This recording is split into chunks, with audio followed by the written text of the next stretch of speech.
Welcome back guys. आज की video में बात करने वाले हैं एमटा टेक्नोलॉजीज़ के बारे में।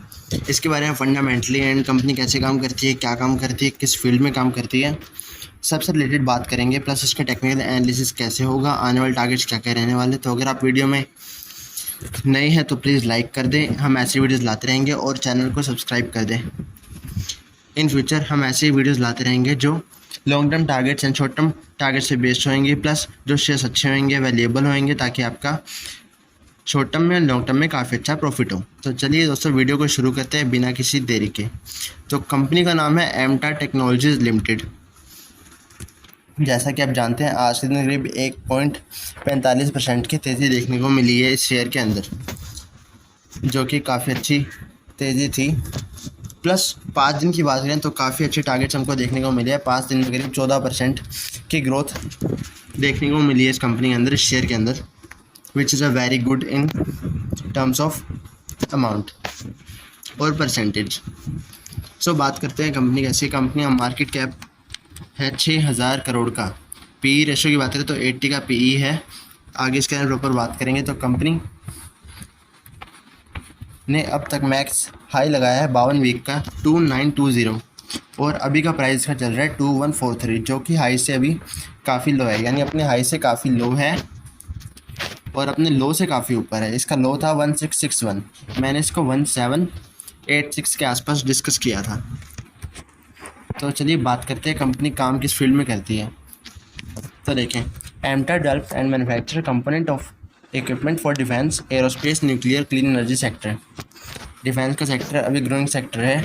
इंडिया में काफ़ी कुछ होने वाला है। जिस हिसाब से इलेक्शन में अगर मोदी गवर्नमेंट दोबारा आती है, यानी बीजेपी गवर्नमेंट अगेंस्ट आती है, तो डिफेंस का एक बजट फिक्स है, जिस कारण से उसमें इन्वेस्टमेंट बढ़ जाएगी और इस कंपनी का काम भी उससे रिलेटेड है। तो इसमें ग्रोथ काफ़ी ज़्यादा देखने को मिलेगी। प्लस इसको आने वाले टाइम में काफ़ी कॉन्ट्रैक्ट्स मिलने वाले हैं। न्यूक्लियर सेक्टर करें तो देश के लिए काफ़ी ज़्यादा इंपॉर्टेंट होता है, as nuclear weapon, nuclear energy, electricity, सब इसके पे बेस्ड होता है। Clean energy sector futuristic sector है, न्यू ग्रोथ है। तो कंपनी काफ़ी अच्छे सेक्टर्स में काम कर रही है। एरोस्पेस, स्पेस में जाने वाले सेक्टर्स वैसी ग्रोथ में है, और इसको बेनिफिट भी है, कंपटीटर्स इजीली इसके काम में आ नहीं सकते, जिस कारण इसका पीई भी काफ़ी हाई है। तो आगे देखिए, कंपनी के मैन्युफैक्चरिंग प्लांट्स हैं हैदराबाद में, 7 यूनिट्स हैं, जो कि 4 किलोमीटर के रेडियस में फैले हुए हैं। आगे बात करते हैं कंपनी के परसेंटेज किस किस के अंदर रिवेन्यू है बड़ा। 9% क्लीन एनर्जी के अंदर है, स्पेस में है 5%,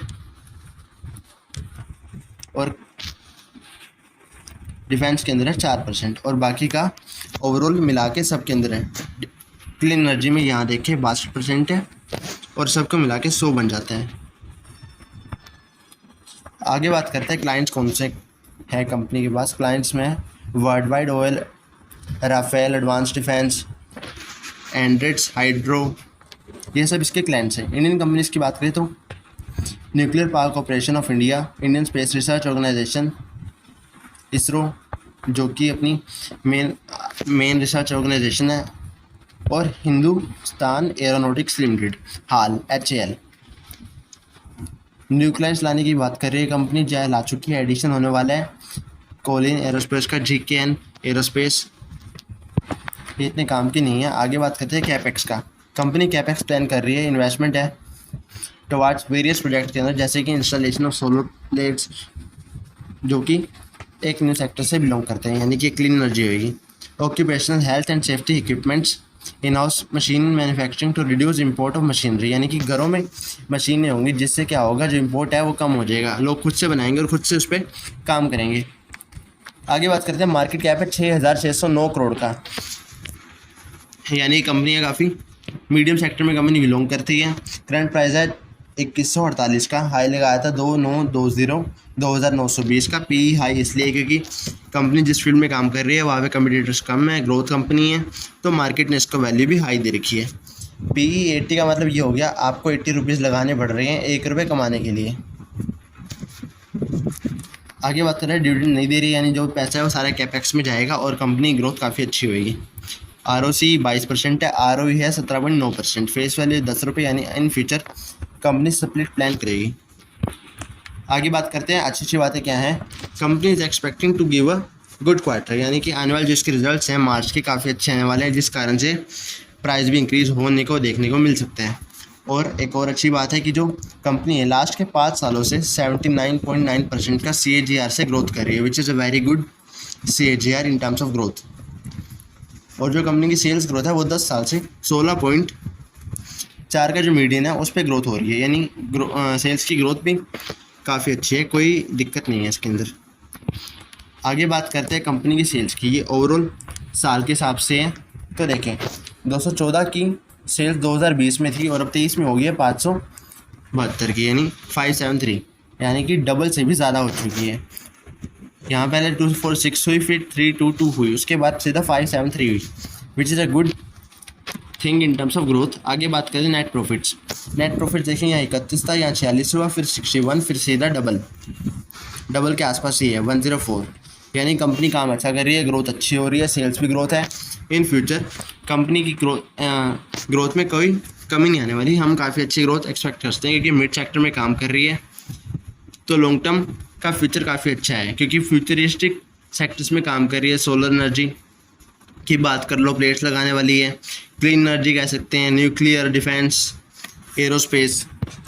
आगे बात करते हैं इसकी कैश फ्लो का। कैश फ्लो देखें यहाँ 9 है, कैश फ्लो यानी कि ऑपरेटिंग से जो पैसा आ रहा है वो इतना कंपनी निकाल रही है, 1 करोड़ में है। लाइक ये देखें यहाँ पे है 104 का प्रॉफिट्स और कंपनी 9 का विड्रॉ कर रही है इन टर्म्स ऑफ कैश। आगे बात करते हैं, यानी कि करीब 10.4 यहाँ बनता है और 9 का कंपनी निकाल रही है, which is a good thing.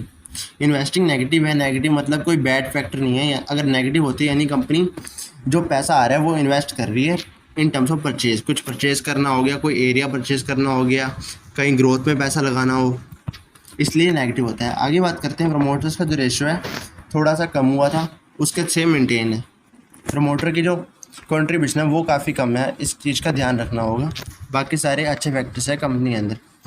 FI का जो रेशियो है वो कम हुआ है और DI ने भी थोड़ी सी अपने परसेंटेज ऑफ शेयर कम किए, तो रिजल्ट आने के बाद अगर आप इन्वेस्ट करना चाहते हैं तो तभी करना, बाकी कोई ख़ास दिक्कत नहीं है। पब्लिक के पास अच्छा खासा शेयर है, FI DI दोनों वैसे एक अच्छी क्वांटिटी में भी है, पड़ा कोई दिक्कत नहीं है। बाकी आगे बात करते हैं चार्ट पैटर्न पे। तो चार्ट पैटर्न देखिए कंपनी फ़िलहाल यहाँ पे है, शेयर का प्राइस फ़िलहाल है 2148 और अपने ओवरऑल लेवल से देखें तो स्टिल काफ़ी डाउन है, यानी अभी भी अच्छे खासे डिस्काउंट पे अवेलेबल है अपना हमारे पास, तो हम इन्वेस्ट करने का सोच सकते हैं। और ये इसका रेजिस्टेंस ही है, पहले से अपने रेजिस्टेंस के ऊपर ही है, तभी इसने ब्रेकआउट जब देने का ट्राई किया वापस नीचे आ गई है। तो अगर इसको ब्रेक करती है तो यहाँ तक कि देखें तो कोई लेवल्स नहीं है जहाँ पे ये रेजिस्ट करेगा। शॉर्ट टर्म चार्ट में देखते हैं, यहाँ देखें अगर इसने इसको ब्रेक कर दिया तो हमें सीधा ये लेवल्स देखने को मिल सकते हैं जो कि हैं 2400 के। तो शॉर्ट टर्म टारगेट्स तो हमको ये देखने को मिलेंगे।